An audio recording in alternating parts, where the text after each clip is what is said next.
ഞാനിപ്പോൾ നിൽക്കുന്നത് കവ്വായി വിനോദസഞ്ചാര കേന്ദ്രത്തിലാണ്. 5 കോടിയിലധികം രൂപ ചിലവഴിച്ച് നിർമ്മിച്ച കവ്വായി ബോട്ട് ടെർമിനലിൽ പക്ഷേ ഇവിടെ ബോട്ടുകൾ എത്തിച്ചേരുന്നില്ല. അധികാരികളുടെ ദീർഘവീക്ഷണമില്ലായ്മയായിരിക്കാം അതിനുള്ള പ്രധാന കാരണം. കൊട്ടിഘോഷിച്ച് ഉദ്ഘാടനമൊക്കെ നടത്തിയിട്ടും ഇവിടെ അടിസ്ഥാന സൗകര്യങ്ങൾ പോലും ഇല്ല എന്നതും അധികാരികളുടെ ഒരു വീഴ്ച തന്നെയാണ്. പൊതുജനങ്ങൾക്ക് ഇവിടെ ഉപയോഗിക്കാൻ ഒരു ശൗചാലയം പോലും ഇല്ല എന്നതും എടുത്തു പറയേണ്ട ഒരു കാര്യമാണ്. പയ്യന്നൂരിൻ്റെ ടൂറിസം ഭൂപടത്തിലെ ഒരു പ്രധാന ഇടമാണ് കവ്വായി.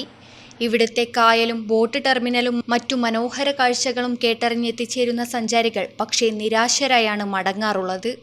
പയ്യന്നൂർ റെയിൽവേ സ്റ്റേഷനിൽ നിന്ന് റോഡ് മാർഗം ഏതാണ്ട് 2.6 കിലോമീറ്റർ സഞ്ചരിച്ചാണ് ഞങ്ങൾ ഇവിടെ എത്തിയത്.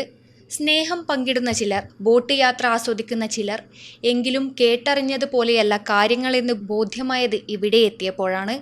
ഈ പ്രദേശവും കായൽ കാഴ്ചയുമൊക്കെ സുന്ദരമാണ്. പക്ഷേ ഒരുപാട് സാധ്യതകൾ ഉണ്ടായിട്ടും വേണ്ട തരത്തിലുള്ള ടൂറിസം വികസനം നടപ്പിലാക്കുന്ന കാര്യത്തിൽ ഉത്തരവാദിത്തപ്പെട്ടവർ തികഞ്ഞ പരാജയമാണെന്ന് പറയേണ്ടി വരും. വർഷങ്ങൾക്ക് മുൻപ് നവീകരിച്ച പാർക്കും പരിസരവുമാണിത്. ഇരിപ്പിടം പോലും ചെളിവെള്ളത്തിൽ മുങ്ങി നിൽക്കുന്നു.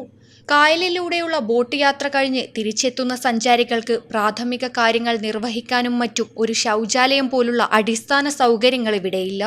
സ്വകാര്യ ഏജൻസികൾ സ്പീഡ് ബോട്ട് യാത്രകൾ സംഘടിപ്പിക്കുന്നുണ്ടെങ്കിലും സാധാരണക്കാർക്ക് ഉപകരിക്കുന്ന തരത്തിൽ സർക്കാർ തലത്തിൽ ചെറിയ നിരക്കിൽ ഇത്തരം കാര്യങ്ങൾക്ക് ഇവിടെ സംവിധാനമില്ലാത്തത് വലിയ പോരായ്മയാണ്.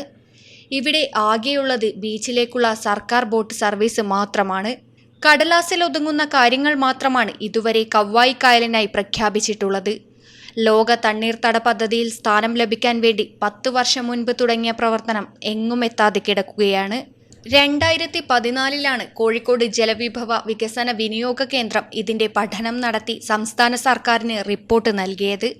റിപ്പോർട്ടിന്റെ അടിസ്ഥാനത്തിൽ കായൽ സംരക്ഷണ പദ്ധതികൾക്കായി സംസ്ഥാന സർക്കാർ 1.20 കോടി രൂപ അനുവദിച്ചിരുന്നു.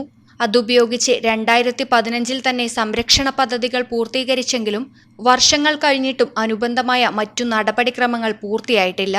നീലേശ്വരം തൈക്കടപ്പുറം മുതൽ പാലക്കോട് വലിയ കടപ്പുറം അഴിമുഖം വരെ വ്യാപിച്ചു കിടക്കുന്ന സംസ്ഥാനത്തെ 3ാമത്തെ നീളം കൂടിയ കായലാണ് കവ്വായി കായൽ.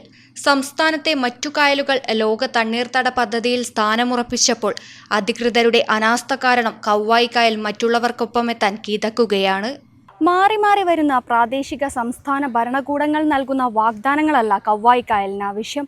ഒരുപാട് വിനോദസഞ്ചാരികൾ ഇവിടെ എത്തുന്ന, അതും ഇതര സംസ്ഥാനങ്ങളിൽ നിന്ന് പോലും ഒരുപാട് വിനോദസഞ്ചാരികൾ എത്തിച്ചേരുന്ന കവ്വായി കായലിന് ആവശ്യം ഇതിൻ്റെ പെരുമ നിലനിർത്താൻ ആവശ്യമായ പദ്ധതികളാണ്. ക്യാമറമാൻ പവിത്രൻ കണ്ടൂത്തിനൊപ്പം അഞ്ജലി ലക്ഷ്മണൻ, നെറ്റ്വർക്ക് ന്യൂസ്.